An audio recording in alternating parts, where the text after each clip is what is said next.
Pagbigyan mo na ako, Dok. Kailangan ko mapatay itong mga to. Huwag nang matigas ng ulo mo! Wala ka nang dugo eh! Oka!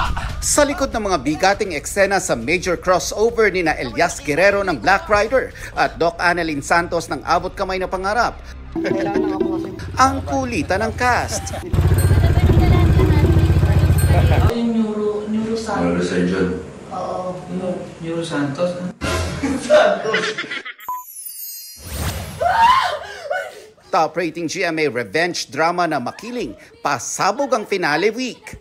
Bigating plot twists at dalawang love triangle dapat abangan. At BTS leader na si RM may bagong solo album titled The Right Place, Wrong Person. Nelson Canlas nagbabalita para sa GMA Integrated News. Huwag magpahuli sa mga balitang dapat ninyong malaman. Mag-subscribe sa GMA Integrated News sa YouTube. Sa mga kapuso abroad, subaybayan nyo kami sa GMA Pinoy TV at sa www.gmanews.tv.